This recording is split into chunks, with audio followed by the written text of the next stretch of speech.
Good morning and welcome to NeoConnect 2020. NeoConnect is NeoCon's online series of resources, programming, and events held throughout the month of June. I'm Monica DiBartolo, NeoCon's Director of Programming, and I want to thank you for joining us. Today's session is approved for 1 CEU credit for interior designers and 1 LU for architects. It is also being recorded so you can access it on demand. Please refer to your screen for more details. In today's session, your Goldilocks moment, getting amenities just right, we'll explore how optimizing employee experience is at the forefront of innovative workplace design, now and in the future. Post-COVID-19 considerations will address employee health and safety for planning workspaces and providing amenities that increase collaboration and engagement. 3 notable presenters include Laurent Myers. Laurent is a seasoned commercial real estate broker serving as Executive Managing Director of Seville's Washington, D.C. office. Laurent has 25 years of brokerage experience advising tenants with national accounts, strategic planning, financial structuring, and facility planning. His 13 million square feet of tenant transactions have included multiple facilities for Microsoft, Amgen, Cambridge Associates, and the U.S. government, as well as many architectural firms such as Gensler, Kellison, RTKL, and AECOM URS. Tom Kelly serves as Director of Development and Design at Corporate Office Properties Trust in Baltimore, Maryland. He is a creative executive with over 20 years experience and is responsible for overall company design leadership, strategic management of design, and coordination of development construction for all commercial and capital investments, which includes a $700 million annual development pipeline. Kelly has spent much of his career in the design studios of innovative firms such as Canon Design, Kellison, RTKL, and DDG. Our third presenter, Cheryl Duvall, serves as Regional Leader for Gensler's Consulting Practice Area in Baltimore, Maryland. With 35 years of experience in workplace design, Cheryl is an expert at leading strategy and planning efforts that explore alternative approaches to the design of the office environment. She develops and oversees change management programs, including branding, internal and external messaging, and customer focus groups. Her clients include Haynes Brands, National Association of Broadcasters, the International Facility Management Association, Cozen O'Connor, and General Services Administration. And now I'm pleased to turn the program over to the amazing Cheryl Duvall. Thank you, Monica.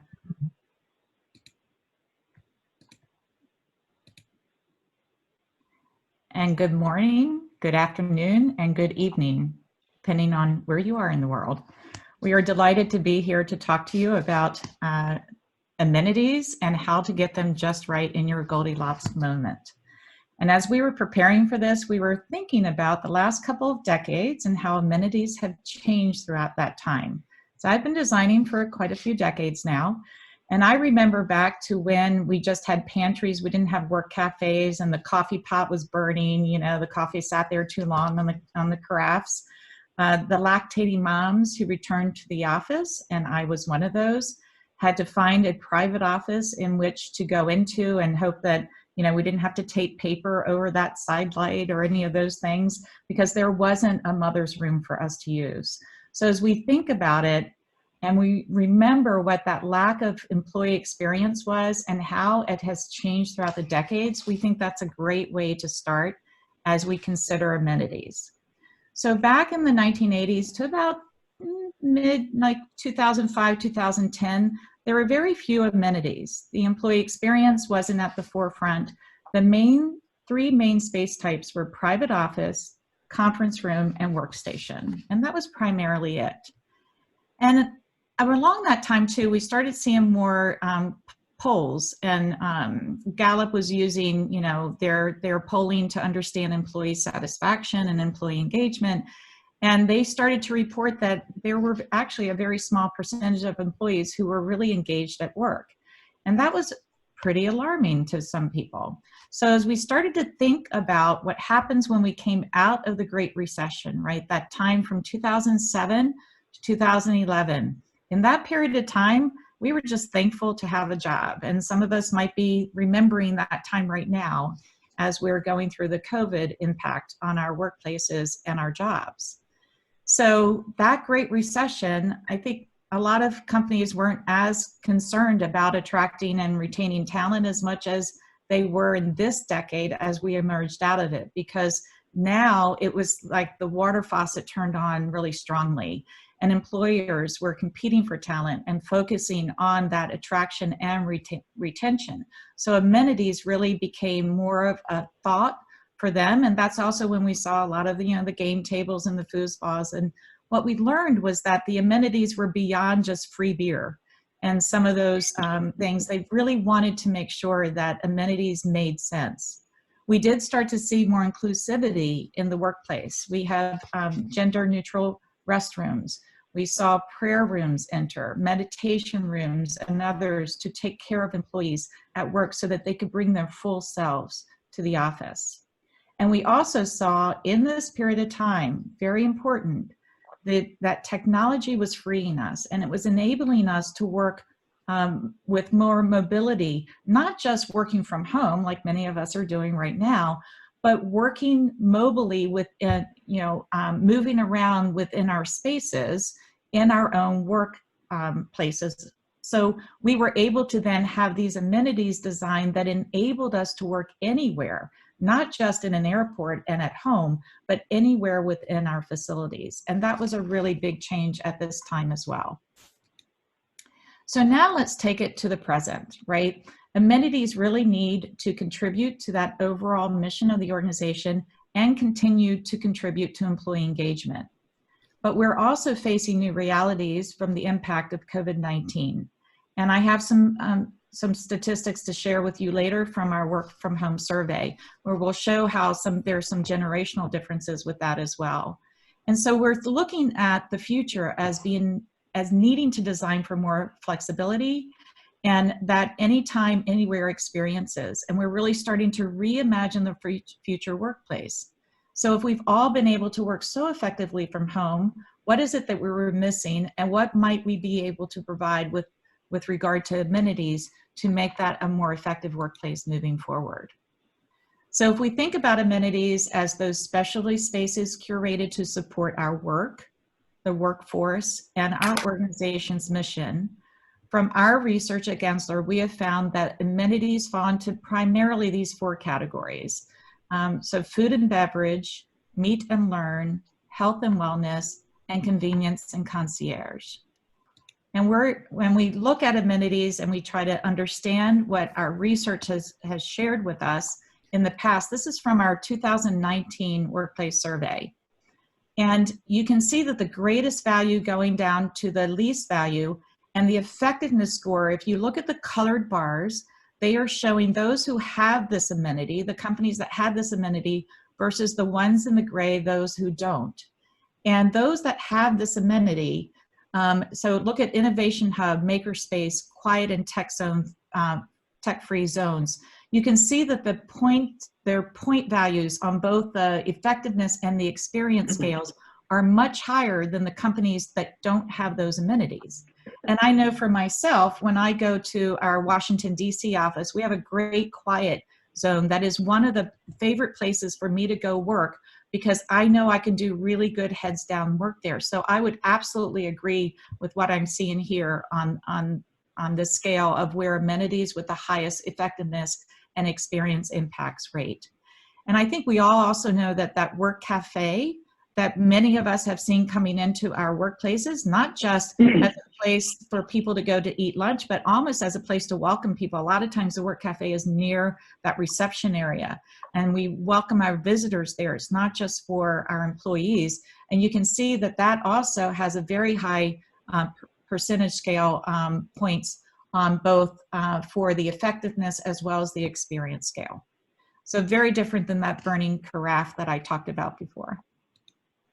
So I'm going to let Tom and Laurent take us through a spectrum of amenities for both building owners and users of the workplace.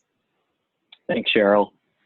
Yeah, from a building owner and an asset owner, we certainly look at amenities a little bit differently. We've really categorized amenities based on market, based on class, and we've really acknowledged that, you know, kind of the investments that we've been making in amenities are really a reflection of kind of the culture of work, right? And so all of the things that Cheryl just went over to kind of create the motivation in the market behind why companies and building owners are implementing these investments, it really gets down to all those ingredients that Cheryl mentioned, and that kind of mixes into a current scenario where we see the workforce being able, because technology has enabled it, but also just the need and want to kind of do everything everywhere. And so a lot of the amenities may not necessarily relate to productive execution of the work, but they relate to the support of how employees are able to complete the work.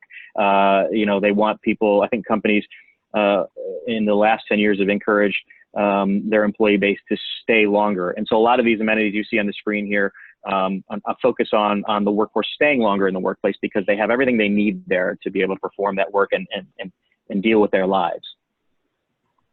And following what Tom said, a lot of those amenities landlords are providing in their buildings, but tenants want their own exclusive amenity that sort of parallels that, so they can control you know, the environment and who participates in those areas. And there's a little bit of a geographic difference in climate in terms of outdoor areas or rooftops, depending on suburban and urban locations there.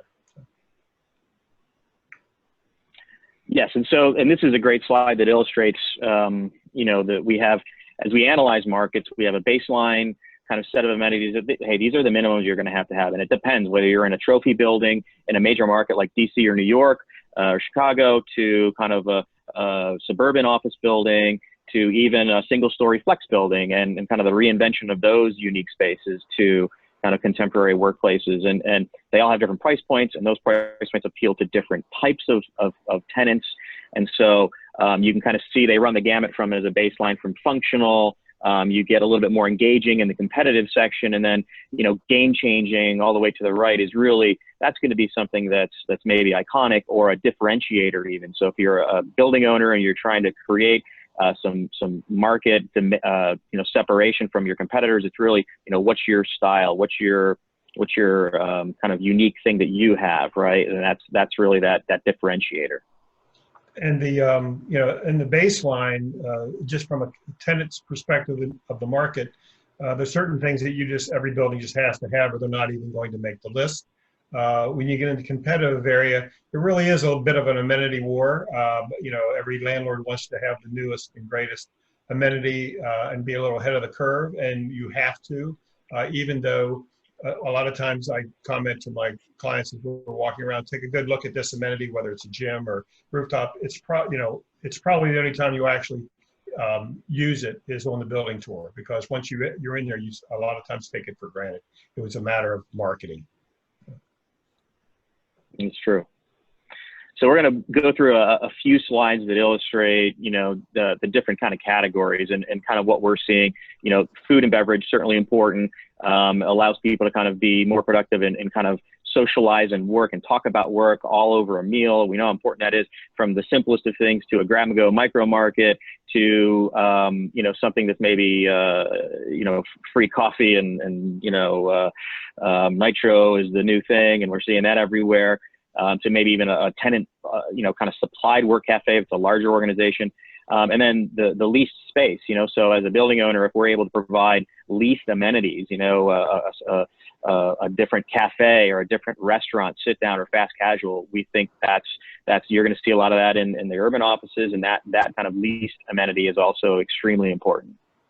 Yeah, and I think that all supports the notion of staying engaged at work longer, that you don't have to leave the office for a 20-minute lunch that becomes an hour and a half because of the service. Wherever you are, you can grab it, and your colleagues can with you, and you continue the work conversation you were having. And sometimes more work happens in the you know, the amenity spaces than in the office spaces for certain, you know, in certain functions. Right, meeting space, you know, super important. One of the probably the highest requested amenities on any tour that we have. And we provide a lot of variety in meeting space. So just before, it was maybe a singular kind of maybe in an office park or in an urban environment. It's a you know, conference center. But now we're getting into kind of small nooks in buildings that are just video conference rooms, to training rooms, multi-purpose rooms, things that are divisible. And we'll get into later why that's important, I think, post-COVID, and to even co-working. So that's a third-party lease to a co-working agency, or even many landlords, including COP. You know, we've come up with our own version of, you know, kind of co-working and smaller suite spaces for startup companies called Circle. So this is a very contemporary, still very important amenity. Yeah, a lot of these amenity spaces, you know, some tenants want to replicate what they have in the in their own office by having adjunct spaces that the landlord provides, so they can either do overflow or separate functions. And some tenants that have security issues would rather have those meetings and training and that sort of thing take place outside their premises, just so they can control the security environment that they need to have. Health and wellness, certainly something that's top of mind these days, and the evolution of what will be on site, I think, is going to be a very interesting thing, and we'll talk about that a little bit later. But, you know, baseline, we've all, I think, finally kind of post the era that Cheryl started us in, mother's rooms and wellness rooms. You know, gyms and showers are going hand in hand now, showers for bikers, and having a lot of these, you know, not only just physically wellness, but also mentally well type of environments that support those activities. And I think the future, you're seeing a little glimmer of that on the right-hand side here, medical suites. So whether it's, you know, kind of attracting those third-party clinics to your environments that you're trying to support tenants with, or even, you know, kind of campus provided for certain tenants who have that need with that demand, they can support that kind of suite. Yeah, and I think only the really larger tenants that either have a campus or have maybe they're the sole occupant in a building, have most of these amenities dedicated to themselves. Most will share with the landlord, with the exception of the mother's room, maybe a wellness room. But they look to having those provided in the higher price markets as almost a standard now. Yeah. So convenience and concierge, also probably one of the highest focused on in a lot of our tours and a lot of our investments. So, you know, urban environments, on-site parking is crucial. Yeah, that's probably the hottest thing. And then, you know, some of the more unique things like event space. So maybe it's a lobby that's got a more activated kind of open space that can be flexible. You know, again, that convenience of sundries and maybe having a tech IT Genius Bar on site. And, you know, with the advent of bring your pet to work, it has a lot of challenges as building owners. We deal with that, but we have many environments where we do accommodate that. And, you know, we're starting to see these ideas like it's you know, trends migrate from one industry to another. And so you saw washrooms and pet care rooms and multifamily residential, and those have translated a little bit over into office towers predominantly is where I've seen them. But that is also, and I can't even underestimate, you know, underline this enough, but childcare services, daycare on site, those are huge wins. If you're a building owner, you're able to provide that in your environment that you're trying to focus on. And they're being more and more sought after. You know, if you have childcare of some sort, daycare at one site, whether it's provided by the landlord or it's a third-party vendor, that's a huge amenity when tenants look at this, because again, it's all part of that keeping employees engaged and at work, and they don't have to watch the clock and know they have to get out of there at 4:45 to, you know, make it to the daycare to pick up their child. They're right downstairs. So that's right. Yeah. Transit and connectivity, certainly a large focus on not only just in urban areas where we all know it's prevalent, and how your building can be on the list or not on the list if it's X amount of feet away from a metro station. But, you know, also as kind of suburban becomes urbanized, and the circulator buses and bike paths and things that are kind of stretching outside of the urban environments, I think transit and connectivity is more and more appropriate. With a sharing economy, younger employees prefer maybe not to own a car, and so they have all sorts of ways that they can commute, again, through the sharing economy. And you know, from a lead standpoint, having EV charging stations has been a trend for a while, and we've been providing those. And I think that's a box checker on any kind of tour. And you know, I think the health and wellness and how a lot of these overlap with connectivity and you know, and health and bikes and bike storage and all the things that go along with that, supporting that trend, I think is important. And I think, you know, right before all this hit, the whole bike and scooter wave coming across the country was, you know, well established in big urban areas and was catching more and more suburban areas as well. And I think, and we'll talk about this, post-COVID, that may be a huge preference for people who live in a reasonable distance from the office to be taking bikes and scooters. Right. Agreed. So the right mix, right? I mean, that's kind of the interesting challenge from building owner standpoint. Depending on our market, depending on the asset, depending on if it's a new building, new development, or an existing asset, there's a lot of factors that go into play to understand where we are trying to position an asset in the marketplace. And so some of the realizations are, you know, we're going to take down some space that maybe formerly was just office space or suite space and kind of put that into the public space of the building. You're going to see higher common area rentable factors. Operating cost pass-throughs could go up with extra cleaning just because of those spaces. They're not just hallways and lobbies. And the reality is the markets have been illustrating to us, at least, that they're willing to kind of pay for those in a way because it's the value proposition. The value proposition isn't, well, if I'm a smaller tenant or a mid-sized tenant, I may not really want to put the capital up front in the build out of a meeting room or a larger boardroom or conference room when the landlord can supply that. And I really only need it, you know, 3 times a year or 4 times a year. So those are it's that balance of value proposition with, you know, the impacts on the asset and in which market you're in.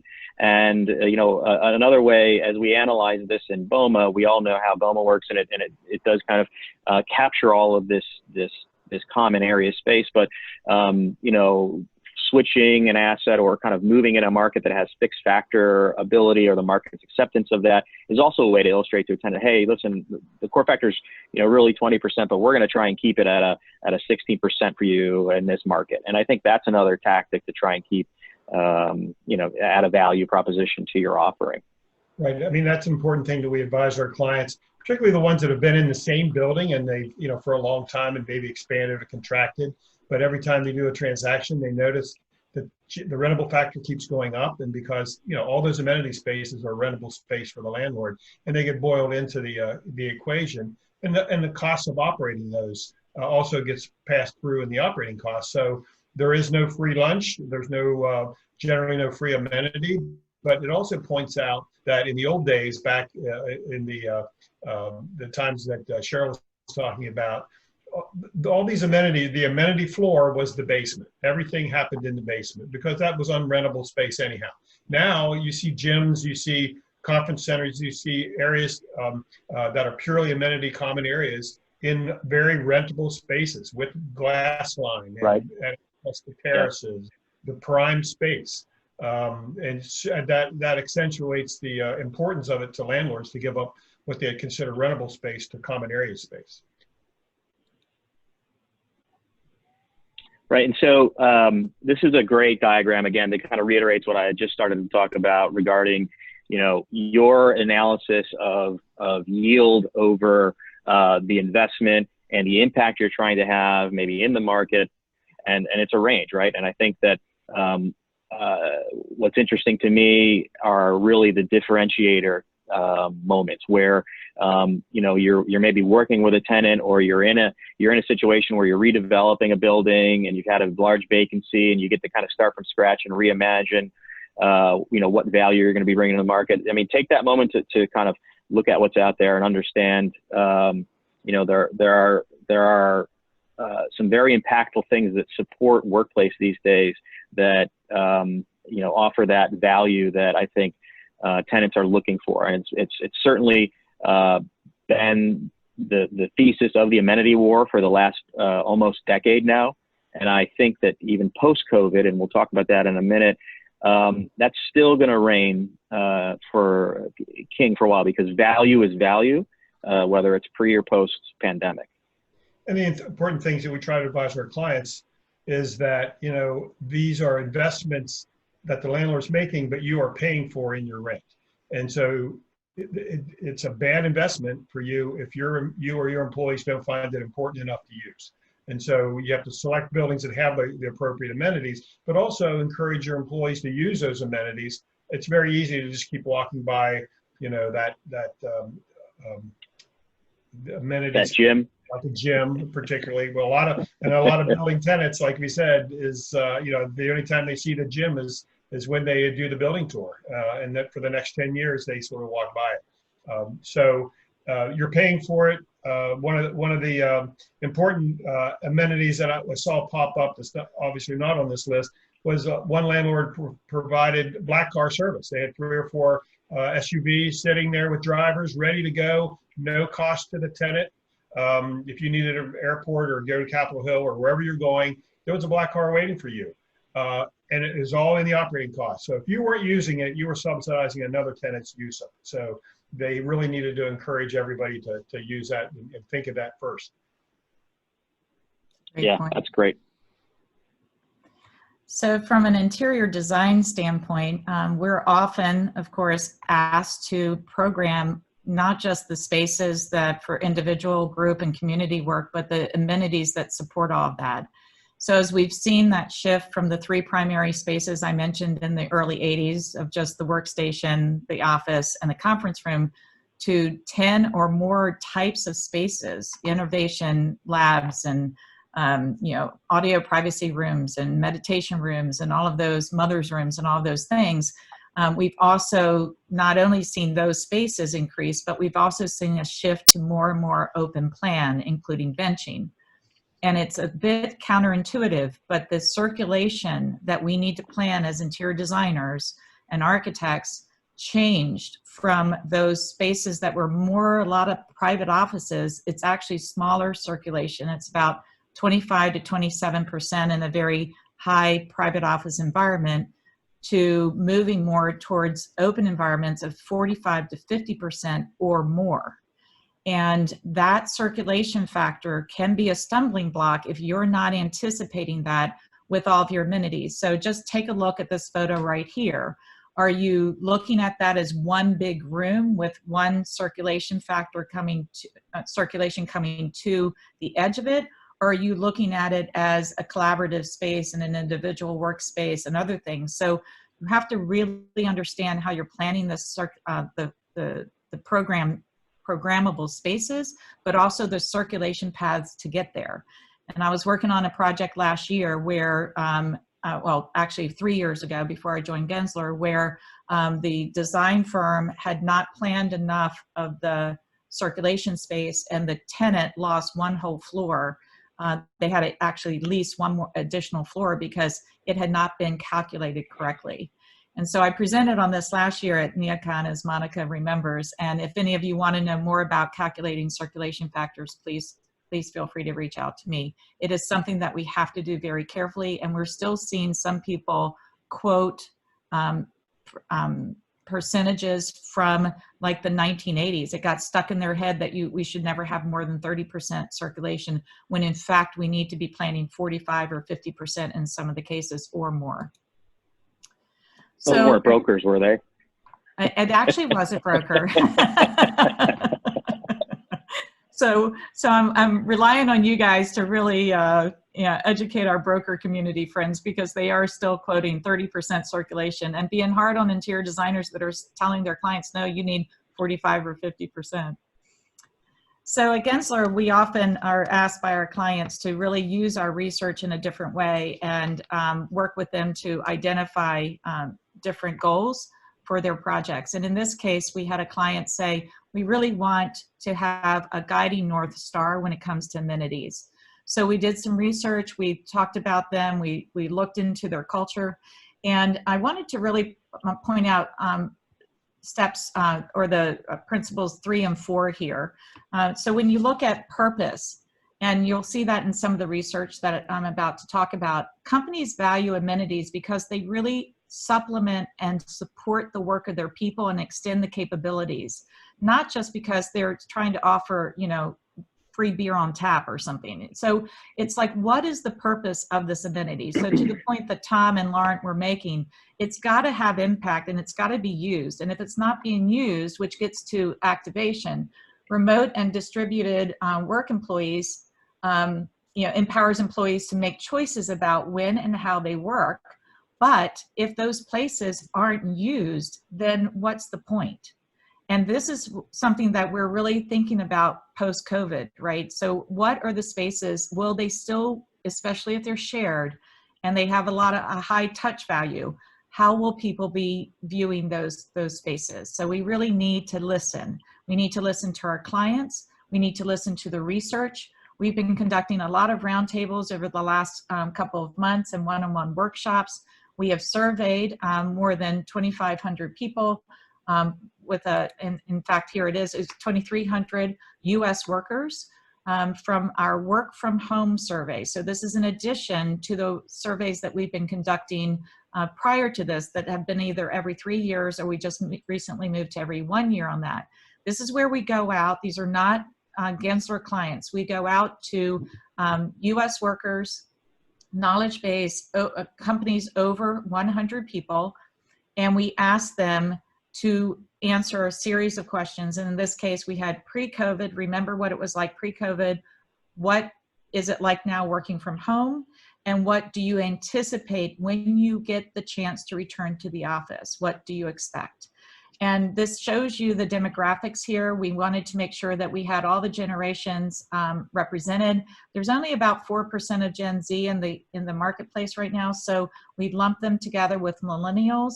So you can see we have a nice even distribution demographically with our generations.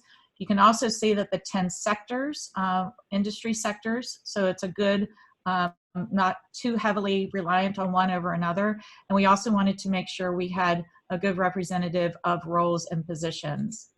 And there are a couple things that I pulled out of the survey. If you want to see the survey, work from home survey, you can go to Gensler's website and download it. But I pulled out a couple of things specifically today that are addressing amenities. And if you look at the top 4 reasons why employees see the office as the, you know, important to come to, what's the hardest to do at home is socializing and connecting.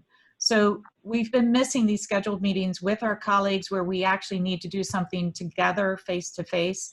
We've been missing especially the socializing with our colleagues and that impromptu face to face time. And we've been missing being part of the community. It's sort of how we express our culture. And what's really interesting here too is that amenities was lower ranked. This was where you had it was 9 selections and you had to, you know, move to the top the ones that you thought were priority. So we're looking at this, you know, what does this mean for amenities moving forward? And if we're providing the amenities, what are the ones that are going to be used? So as we also dig more into the survey results here, you can see that that we are expecting that we're going to return to a different workplace. We're expecting it to be higher increase of office cleaning and hand sanitizers. We have a question for our panelists later on, is that seen as a new amenity? And if you look over here at the 19% that are saying we want you to eliminate shared workstations, that's a bit of a concern. So, you know, if the employees that did not have an assigned seat prior to COVID-19, they are 1.5 times more likely to say that eliminating that shared workstation is important to them. So that could feed into and influence our thought about amenities as well. So if you see here, what would you support? We would support increased social distancing, increased working from home, and reduced number of shared workspaces. And we would also support, you know, this reduced investments in shared amenities. Only 39% there. You can see that there's a large 46% that are neutral about that, and 15% that are saying they would view that negatively. So there's still understanding, we need to understand more about shared amenities. So I'm going to go on mute for a minute and let my colleagues take this because we have a very strong storm here. So let me see if I can do that. Sure. Are you guys are you hearing that or? No, not really. But, okay. All right. Well, listen, taking that great data and Gensler seemingly distilled that into what I would consider three phases that have attributing actions to them, kind of the immediate, the during the pandemic, and the post-pandemic. It's pretty simple. And, focusing on health and safety first is the priority as a building owner. We've been dealing with that from day one. It's an ongoing thing. Screening, cleaning and hygiene, physical distancing, education, educating the building occupants about, what's appropriate, what's not appropriate. This is all kind of evolving safety and cultural phenomenon. Then moving into kind of like the change as people come back into the workplaces and as communities and states open up into their different phases themselves. Phase 2-ish is kind of where we are as a country, I think. And those folks are going to be occupying maybe new spaces or new space typologies as spaces have been rearranged. New space guidelines. We have many of our tenants who are heads down working on new space guidelines for their operations. As building owners, we're working on our access to the building, controlling that access and making sure that it's predictable and identifiable. And also working on kind of our vertical transportation systems, ensuring that we have the right air systems and the right cleaning programs to ensure that high touch areas are well taken care of, along with all the building infrastructure. And then, the reimagined workplace is the future. It's what we're all going to be working on probably for the next 12 months as this evolves. And, kind of as we think about this kind of towards, I would call the end of the pandemic and hopefully post a vaccine, what is the new normal? Is the new normal a touchless experience from the curb to your chair? Is it, a more focused health and wellness, maybe environmentally speaking as well, workplace? I think those priorities and those trends will kind of reveal themselves as companies work through their own cultural and operational issues. And I think building owners and leasing agents and architects and interior designers, they will all be there to support that phase. I think an important area that Tom is the if you change your behavior, that's the cheaper, obviously less costly avenue to go on a lot of these things. The most expensive is to change the building or change the environment so you can keep your behavior the same. But just all the things about access and cleaning and distance are all things that we can modify our behavior somewhat and save a lot of costs that you would otherwise have to plow into the environment to have that done for you. So. Right, and these areas like we talked about, we're focused on building access and entrances right now. We're focused on our helping our tenants understand their needs, working on the circulation patterns, and making sure that you have an office building that, quite frankly, it needs to be gracious enough to allow for social distancing, and how to kind of cue people. Figure out where maybe there's an egress only. Those are the things that I think a lot of companies are working on right now. Yes. And this is probably, yeah, Cheryl, go ahead. This is my favorite slide probably in the entire deck, just because I think it's a really great way to illustrate those different phases of so everybody's on the same page. This is really what we're living through right now and probably where we're headed and the actions that many people are taking. And this is really how it interlaces with the timing. So very much so. And so we're really looking at this, all preparing for the immediate actions, what we're doing while we're waiting for the vaccine, but also how can we really take all of the learnings that we've had and reimagine our future in a very different way. So we're looking forward to what that means with regard to amenities. We've been getting a couple of questions in, and we had some questions posed too. So maybe we take a couple of the ones that we had, and then we'll break away to some of the questions that we've been getting. One of the things that we thought was, you know, what will be the differences between amenities that were offered pre and post pandemic, and what spaces will evolve? And I really do think that this is something that, as we think about the shared and the touching and all of that, where do you think, especially Lauren, you're representing a lot of the tenants that are out there right now looking at the leases, and Tom, you're developing the buildings that welcome these tenants in. So from a building amenity standpoint or a tenant amenity standpoint, which ones do you think are going to really, you know, survive and also evolve in a different way? Well, in this moment that we're in, which is sort of that phase 1, phase 2 of going back to the office, I've already seen a lot more attention to particularly larger tenants who are saying, we like these amenities, we don't want to share them. And so we're going to build those amenities into our space, to the degree of even putting in a gym on the 6th floor of a building, because they would prefer to have their tenants not, their own employees not share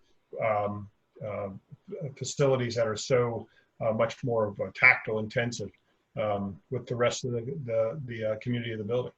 Mm-hmm. Yeah, and I think that's pretty predictable, and I think from an analysis standpoint, all the information that we have right now illustrates to us that, you know, listen, collaboration is still king.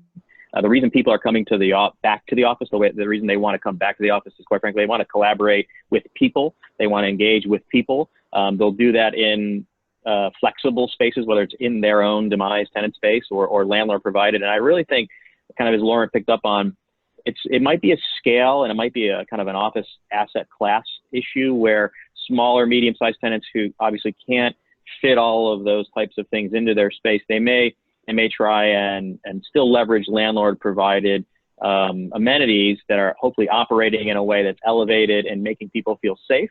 And then maybe in the larger tenant requirements or the higher class trophy assets, you'll see what Laurent was talking about with kind of that consolidation of things all within kind of that campus feel. So what do we think about how the people working from home or remotely is going to affect the use of these amenity spaces? Let's say and I have many customers that are considering, one is considering going to 50% of their space, but maybe not as dense as it was before, right? So, and less shared workstations. So bring them in for a reason, but it might reduce the on-staff population by 50%. So at that point, what of those spaces would be worth that investment? Well, I think, go ahead, Laurent. I think the tenants will really be evaluating themselves and doing their own internal polling about, you know, which of these spaces are worth coming in for, and which, you know, if the tenants are coming to work for all the collaborative reasons of work, is the amenity as important to them as making sure that they have safe collaborative space to do what they're initially coming in and be part of the corporate, you know, fabric, and to have that what everybody's lacking right now is the impromptu meeting face to face of people, and is that enhanced or not in amenity spaces? Mm-hmm. Right. And I kind of firmly think, I mean, I have a prediction where there's going to be a balancing. There's going to be, having choice. I think in recent workplace studies was certainly a priority for companies. I think having choice will become even more of a priority. So on days where, you know that you need to be working remotely, you have the freedom corporately to do that. I think that's going to be huge. But, you know, as it relates to, is the investment maybe for a landlord to focus on amenities going to be worth it? I think yes, and for some. And I think the reality is, you know, innovation, it's what are they collaborating about? What are they coordinating over? And it's this production of innovation, creativity, value creation, future thinkers for any company who is trying to move the needle. They're all doing that. They're doing that mostly in a collaborative environment. They're doing that in potentially an amenitized environment. And over the last decade, I would argue, is they're probably doing that in those amenity spaces. And so those spaces have to be stimulating. They have to be unique. They have to be comfortable, and they have to be aspirational almost. The design should influence people's kind of patterns of thinking. And I think those are all things that will continue to be important investments. The construct of what they are, the execution, the size, the scale, I think that's all up for evaluation as we move forward. Let's do one more of ours before we move to the questions that we've received. What improvements are needed to existing amenity spaces to keep people safe, and how might we sequence those spaces? And I'll take that a little first myself. We have seen a real focus on perhaps sequencing spaces so that visitors and people we don't know as well, who may not have committed to keeping healthy or don't have the same sick policies that we do you sequence those spaces and we return more to the public facing and the more private employee area? Do you have a flex zone area, which is flexible and it can be high risk and low risk, and adaptable according to that? And then do you separate your work teams into neighborhoods, and when it's a high risk, you sequence those spaces so that they can close down and almost sort of be their own contained environment with their own amenities that they use and not shared with other work team groups, depending on how elevated the risk is. So that's one thing that we've been exploring with our customers. What have you been seeing? Well, boiling it down to the simplest area, we have facilities where we have an entire floor, so we control the restrooms. And then the next floor down or up might be a partial floor, so we will be sharing the restroom with other tenants on the floor. And we have an internal policy of back to the office where you will not go to those restrooms. You'll only go to the restrooms we totally control on the full floor. So you have to come up a set of stairs or take an elevator, but it's a part of our protocol. And I think, that's not restrooms aren't necessarily amenity, but I think it speaks to how people, without making physical changes, can through policy at least get us through the next couple of phases. Yeah, I'll echo what Laurent says. It's policy and operations. Changing human behavior, I think, is primarily the focus right now. And in the future, the restrooms is a great example. Meeting spaces is another great example. Where are there high, where are there areas in programming and office space where it's a high likelihood of interaction? It's meeting spaces. And so I think as we've analyzed them, we have, when you have like those multi-purpose rooms or those larger boardrooms that if you're designing them in the future, think about designing them with operable partitions, so they can be one large room, but then they can be broken down into smaller rooms. And when you do have a large gathering, instead of social distancing and maybe bringing the capacity down to what's needed, also consider closing off each of those conference rooms and kind of pulling out the walls, and then leveraging the technology, because the technology will allow you to kind of virtually see somebody who's maybe in a different room, but you're kind of semi-live at that point. So leveraging technology, leveraging the programming of space, I think those are all strategies we're all going to have to implement, utilizing. But I will say, what's great about collaborative spaces, and has been for years, is that they're usually open, they're usually flexible, they allow for dissipation of anything maybe airborne a little bit easier. And I think that when you mix that with what Laurent was saying regarding kind of operational behavioral changes, cleaning high-touch areas more often, things like that, I think you'll get a nice balance at the end. Okay, so I'll break to a couple of the questions we have.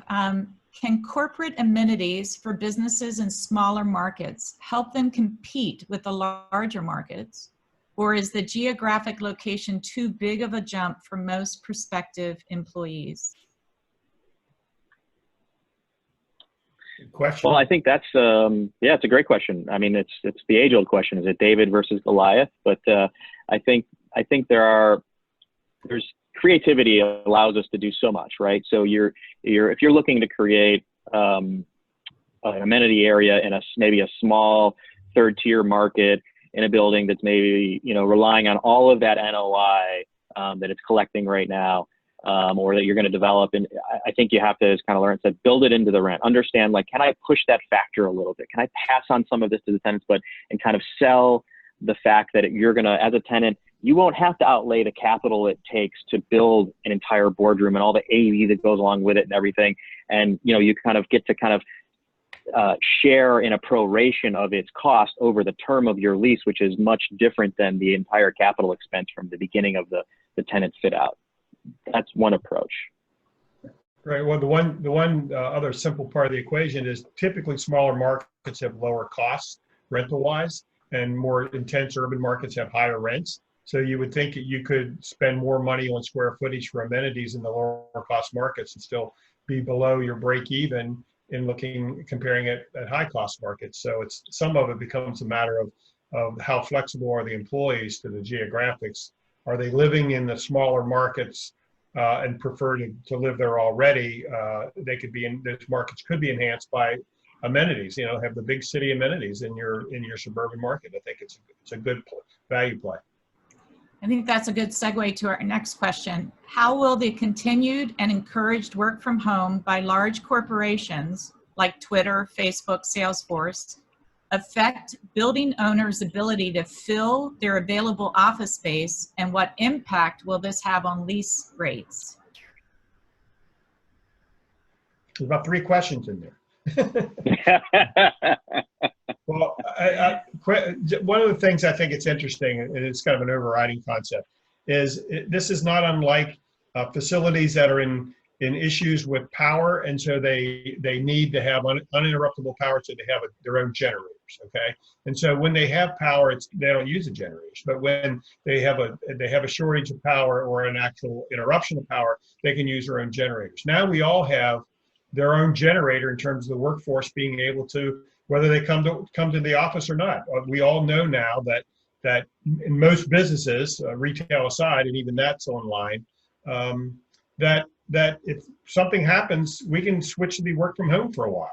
It's not a permanent solution necessarily, but we can get by on that. And we unfortunately just were forced to test that scenario, and seems to be working, well enough that people were contemplating, well, maybe we don't all of us need to go to the office. So that's one aspect of that this whole COVID pandemic has brought us another weapon in the workforce, that we have the opportunity to do work in a different way in different locations and not be and that's all thanks. Think about it. It's all thanks to technology. 20 years ago, you couldn't have done any of this. Before the internet, before all the technology, before everybody had portable computer systems, none of this would have been possible with landline phones and fax machines. And I just had a customer. Go ahead, Tom.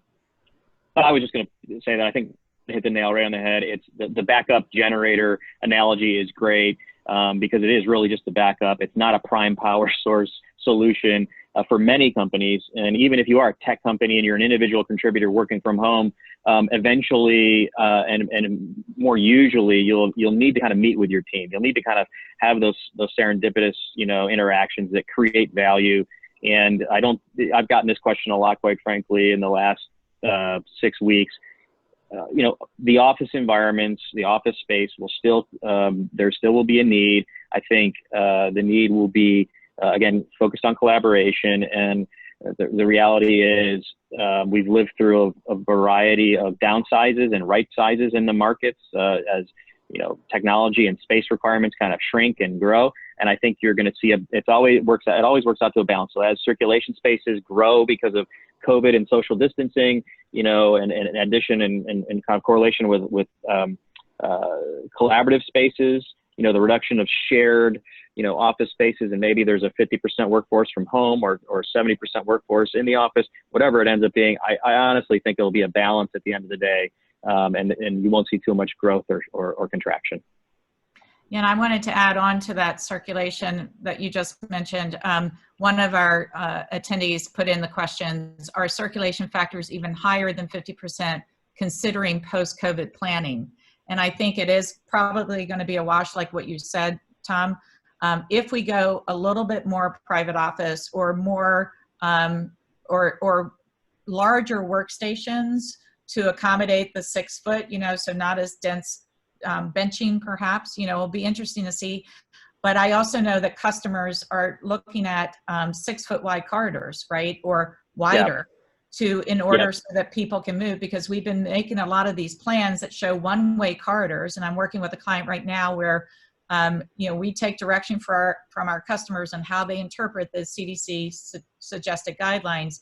And the one-way corridors we've been doing for corridors that are under 6 feet. If they're 6 feet, we've been allowing it, but hoping that people will step aside or any of those things.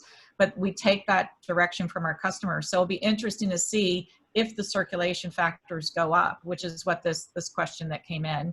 I also wanted to tag on to something that we were just talking about. I did have a customer say that they are now no longer considering swing space when they have to renovate floors, that they're just going to send people home, work, and then bring them back to the renovated floor. So I do think that, how we're looking at, to your point, Lauren, about technology that makes this all happen. We've learned that we can work from home. So it's interesting to see how customers are interpreting that. Well, the other thing about circulation, when you think about people, if there's a gravitation towards more demised spaces that you work in versus open areas, well, the counter to that is if I have a demised office, I don't want it to be big enough that everybody comes into it. It sort of defeats the purpose. So maybe offices will get smaller and you'll have bigger meeting spaces, and that's which can be a lot easier deep cleaned than everybody's individual office. And so you can concentrate your cleaning on the places where you need it the most. And private offices are really private, and so they don't need to be so big. That's right. Another question, I would love to hear your thoughts on how a designer can work with a reluctant landlord to develop shared amenity spaces in their base building, perhaps in smaller cities where the provision of amenities is not as common.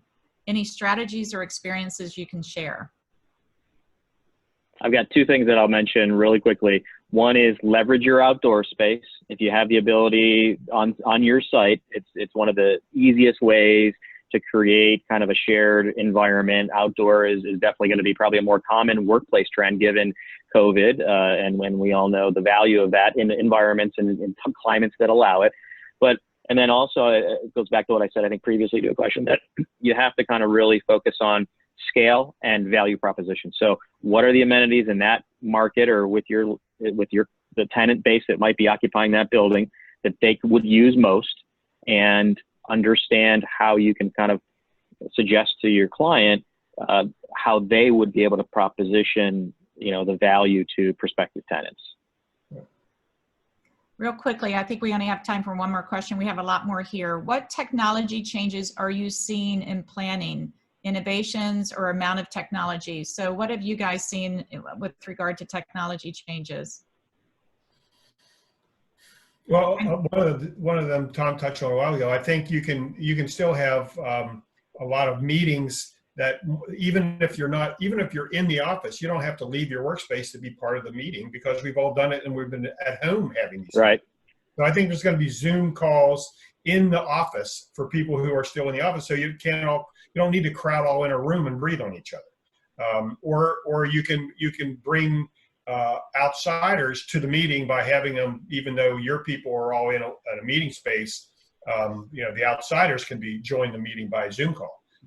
So you can kind of control that. And some of these are, who knows, in the long term, a lot of this, when post-vaccine and post-pandemic, this may all be in our rearview mirror, and we're a lot closer to normal. But and I think that aside from the regular technology of kind of information technology, computers, it's going to really be physical technology, touchless experiences, sensors in restrooms, which we're all, used to seeing in maybe class B+ and above office buildings, but door operators that are touchless, sliding doors, wave your hand, things open, like in Star Trek. I think that's what's going to be studied here in the next 12 months to understand how we can implement that in an appropriate way.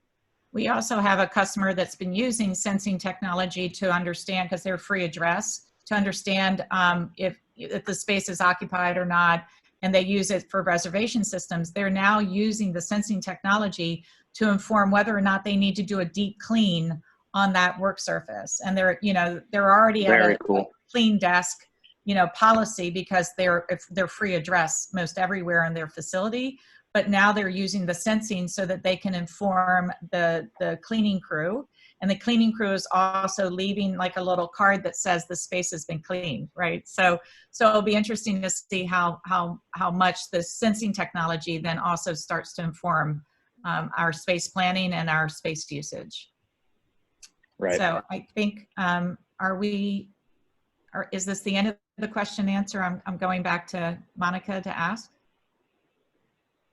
I think we have 1 minute. We could just keep going. Just keep going. Okay. All right. So will the benefit of in-person collaboration outweigh the convenience of remote working with digital collaboration? Yeah, I think that in-person collaboration is still king for many industries. That's my prediction. And from the research that Gensler's done, we would agree from what we're gathering from our work from home survey, people want to be together. So I think it's when is the right time to work from home, and what does it mean to come to the office? What's going to bring us there, and what are we going to achieve at the office that we couldn't achieve as well in our own homes? Right. And sometimes I think we forget that there's such a diversity of home work environments where a lot of millennials, are in shared apartment. Their laptop is literally on their lap, on their bed, and their roommates 20 feet away, and they can't wait to get back to the office and get there, at least to get someplace where it's a little more conducive to heads down work. So I think there's going to be that and the collaborative. And the other thing is, it's hard to see your working from home fostering your career very well when you never see your boss and you're never part of strategic meetings that aren't a Zoom call. A lot of things happen in the hallway, and we're all missing that right now. And certainly every meeting and every conversation we have almost is a scheduled conversation, and nothing's impromptu right now, and that's what I'm looking forward is getting back to just running into people. I agree with that. Well, Cheryl, Tom, and Lauren, thank you for sharing your expertise and your very extremely relevant presentation with us today. That was great. And thank you to everyone who joined us. Please join us tomorrow for From Ocean to Office, A New Path for Plastics. Have a great day and be well. Thank you. Thank you, everyone. Thank you.